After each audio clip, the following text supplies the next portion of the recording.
Assalamualaikum warahmatullahi wabarakatuh. Selamat pagi anak-anak. Bagaimana kabarnya hari ini? Alhamdulillah, luar biasa, Allahu Akbar. Anak-anakku yang solih-solihah, tentunya dalam pembelajaran selama pandemi ini kita senantiasa bersabar, bersyukur atas nikmat Allah yang telah Allah berikan kepada kita semua. Anak-anakku yang solih-solihah, berjumpa lagi dengan Pak Anang dalam pembelajaran akidah akhlak, yang dimana pada pertemuan kali ini adalah pertemuan yang ke-11. Anak-anakku yang solih-solihah, pembelajaran kali ini kita akan membahas sedikit tentang bab syirik, dan yang kedua adalah kufur nikmat, di mana di dalam sebelum liburan kemarin kita sudah sedikit membahas tentang syirik. Untuk kali ini kita ulang sedikit agar kalian tetap ingat pembelajaran tentang syirik. Anak-anakku yang solih-solihah, pengertian syirik sebagaimana yang Pak Anang jelaskan di minggu yang lalu, yaitu menyekutukan Allah Subhanahu wa Ta'ala atau mengikutsertakan sekutu baginya. Dengan kata lain, syirik adalah mensejajarkan Allah Subhanahu wa Ta'ala dengan apa-apa selain Allah Subhanahu wa Ta'ala. Tentu kalian paham, dosa syirik itu termasuk dosa besar. Nah, di dalam syirik tersebut ada dua macam syirik. Yang pertama adalah syirik akbar, yang kedua adalah syirik asghar. Syirik akbar, kenapa kok disebut syirik akbar atau syirik besar? Yaitu syirik yang jelas-jelas nyata kesyirikannya. Maksudnya adalah tidak beriman kepada Allah tetapi mempercayai selain Allah Subhanahu wa Ta'ala. Sehingga ketika kita melakukan syirik akbar ini, kita sudah dipastikan keluar dari agama Islam. Na'udzubillah summa na'udzubillah. Yang kedua adalah syirik asghar. Syirik asghar ini meskipun kecil, ya, apabila sering kita lakukan, lama-lama bisa menjadi besar juga. Syirik asghar dibagi menjadi dua, yaitu syirik zahir dan syirik khafi. Syirik zahir adalah syirik yang terlihat. Kenapa kok ada syirik yang terlihat? Contohnya adalah kita beriman kepada Allah, kita sholat, kita mengaji, tetapi kita masih mempercayai kekuatan-kekuatan benda-benda lain. Percaya dengan adanya batu akik, percaya dengan keris, percaya dengan segala macam jimat-jimat yang ada, itu kita yakini mempunyai kekuatan. Meskipun kita melaksanakan sholat, meskipun kita beriman kepada Allah, apabila itu kita lakukan lama-kelamaan, itu akan menggerus iman kita sehingga kita bisa melakukan kesyirikan akbar. Yang kedua adalah syirik khafi. Ini yang lebih sering dilakukan oleh umat manusia.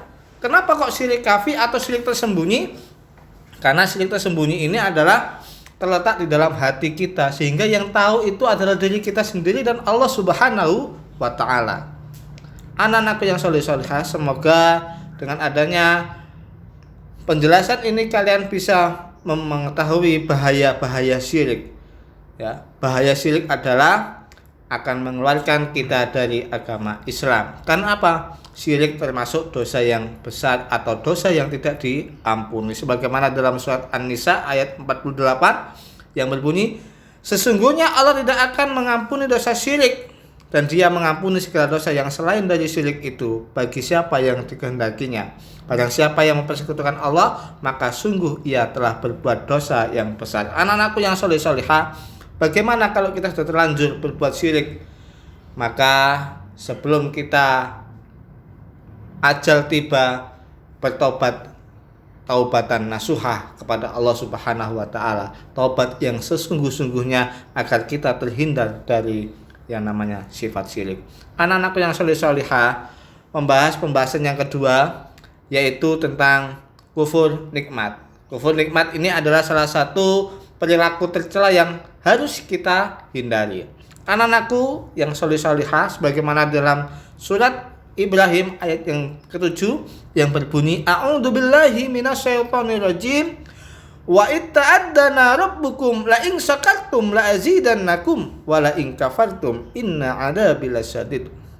Dan ingatlah tatkala Tuhanmu maklumkan sesungguhnya jika kamu bersyukur pasti kami akan menambah nikmat kepadamu, dan jika kamu mengingkari maka sesungguhnya azabku sangat pedih. Anak-anakku yang soleh-solehah, Allah Subhanahu wa Ta'ala sangat sayang kepada kita semua.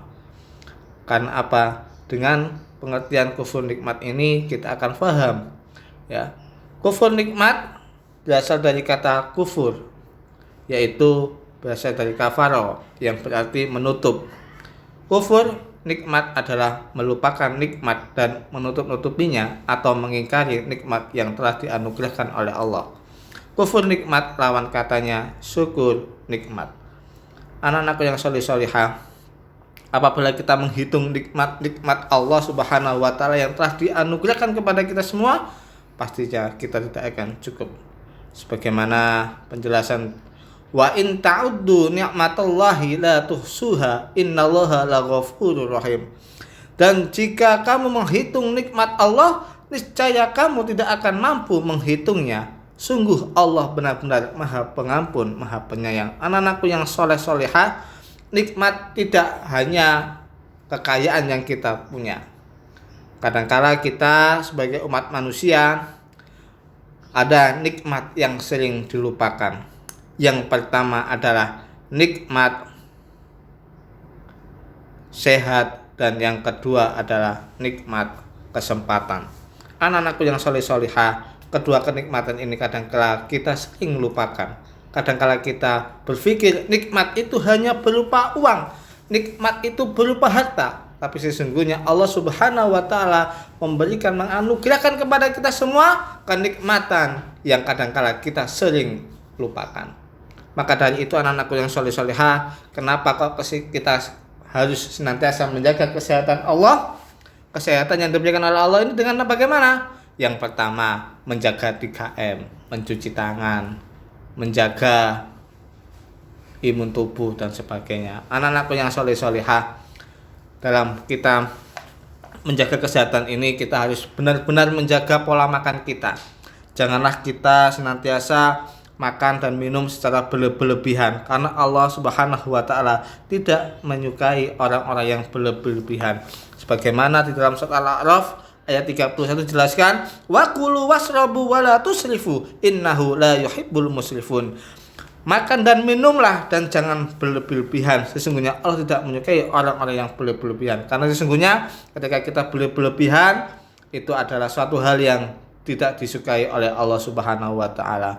Anak-anakku yang soleh-solehah, tentunya kali ini kita akan memahami apakah hari ini kita sudah bersyukur kepada Allah Subhanahu wa Ta'ala. Karena jangan sampai kita lupa bersyukur hanya karena suatu keinginan, hanya karena satu kekurangan sehingga kita lupa bersyukur. Maka dari itu anak-anakku yang soleh-solehah, rezeki yang disyukuri akan terasa lapang, sedangkan rezeki yang dikufuri akan terasa kurang. Maka sesungguhnya keberkahan di dalam nikmat yang diberikan oleh Allah itu tergantung bagaimana kita merasakannya. Kalau kita merasa cukup, berarti kita tergolong orang-orang yang pandai bersyukur. Tetapi ketika kita merasa kurang akan kenikmatan yang diberikan oleh Allah, itu tandanya kita harus berbenah diri, berintrospeksi diri, sehingga kita bisa memahami dan kita melaksanakan rasa syukur itu. Selain dengan kata ucapan alhamdulillah, kita aplikasikan dalam kehidupan sehari-hari. Untuk itu anak-anakku yang soleh-solehah, harapannya nanti kalian bisa paham bagaimana kita bisa mensyukuri nikmat yang telah Allah berikan kepada kita, sehingga kita menjadikan hamba-hamba yang pandai bersyukur. Anak-anakku yang soleh-solehah, cukup sekian perjumpaan pada kali ini. Harapannya kalian semua bisa paham dan bisa melaksanakan kehidupan dengan penuh rasa syukur. Assalamualaikum warahmatullahi wabarakatuh.